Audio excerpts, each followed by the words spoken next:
வணக்கம் சுட்டி குழந்தைகளே, நான் சிகாமணி. எல்லாரும் கதை கேட்க தயாரா இருக்கீங்களா? இன்னைக்கு நம்ம கேட்க போற கதை, என்னை ஒருவர் பார்க்கிறார். ஒரு ஊர்ல குட்டன்னு ஒரு குட்டி பையன் அவன் மாமா தாஸோட வாழ்ந்துட்டு வந்தான். அப்பா அம்மா இல்லாத குட்டன் சின்ன வயசுல இருந்து காசுக்காக கிடைக்கிற சின்ன சின்ன வேலைய பார்த்துக்கிட்டு அவன் மாமாக்கு உதவியா இருந்தான். ஆனா அவன் மாமா தாசு ரொம்ப பேராசை பிடிச்சவன். குட்டன் வேலை செய்யற சின்ன பெட்டி கடையில இருந்து அடிக்கடி ஏதாவது திருடி வர சொல்லுவான். ஆனா எதையும் இதுவரை குட்டன் திருடிட்டு வந்ததில்லை. ஒரு நாள் மாமா தாஸ் அவனை கூப்பிட்டு, இங்க பாருப்பா, இன்னைக்கு நீ எப்படியாச்சும் கல்லால இருந்து 1000 ரூபாய் பணம் எடுத்துக்கிட்டு வந்துடணும் அப்படின்னு சொன்னான். இரவு நேரம் கடைய முதலாளியோட சேர்ந்து மூடிட்டு வரப்போ குட்டனோட மாமா தாஸ் அங்க வந்து 1000 ரூபாய் காசை எடுத்துட்டு வந்தியான்னு கேட்டான். அதுக்கு குட்டன் இல்லைங்க மாமான்னு சொன்னான். அவன் மாமா திருப்பி ஏன்னு கேட்டதுக்கு குட்ட சொன்னா, என்ன ஒருவர் பார்த்துக்கிட்டே இருக்காருன்னு.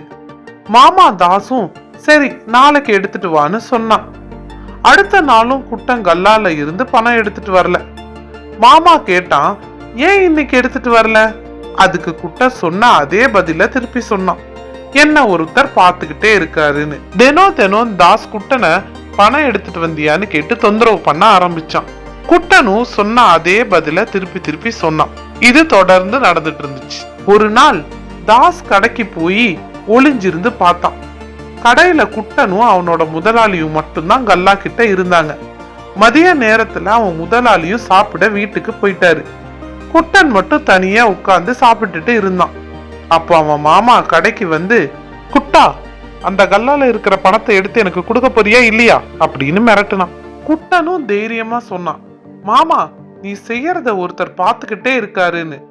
ஆத்திரத்துல குட்டனோட மாமா தாஸ், யார் உன்னை கண்காணிச்சுக்கிட்டே இருக்கா அப்படின்னு கோவத்துல குட்டனை அடிச்சு கல்லால இருக்கிற பணத்தை திருட முயற்சி செஞ்சான்.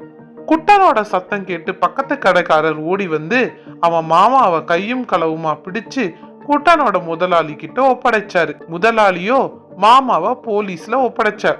சுட்டி குழந்தைகளே, குட்டனை யாரு பார்த்துட்டு இருக்காங்கன்னு சொல்லுங்க பார்க்கலாம். குட்டனோட முதலாளி குட்டனோட நல்ல குணத்தை பாராட்டினார். அப்போ அவர் குட்டன் கிட்ட, அவ்வளோ பேராசை பிடிச்ச மாமா கிட்ட வளர்ந்தாலும் எப்படி நீ இவ்வளோ நேர்மையா இருக்கன்னு கேட்டார். அதுக்கு குட்டன் சொன்னா, நான் எது செஞ்சாலும் என்ன ஒருவர் பார்த்துக்கிட்டே இருப்பாருன்னு என்னோட அம்மா இருக்கும்போது சொன்னாங்க.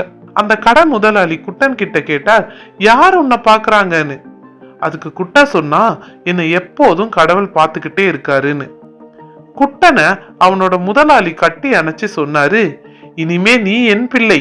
சுட்டி குழந்தைகளே, என்னைக்கும் நம்ம செய்யற நல்லது கெட்டதை கடவுள் பார்த்துக்கிட்டு தான் இருக்காரு.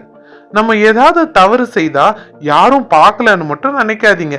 நம்ம செய்யற எந்த ஒரு செயலுக்கும் அதுக்கு உண்டான பலனை நம்ம அனுபவிப்போம். குழந்தைகளே, உங்கள் நாள் என்றும் இனிமையுடன் அமைய இன்னொரு நீதி கதையுடன் உங்களை சந்திக்கிறேன். விடை பெறுவது உங்கள் சிகாமணி.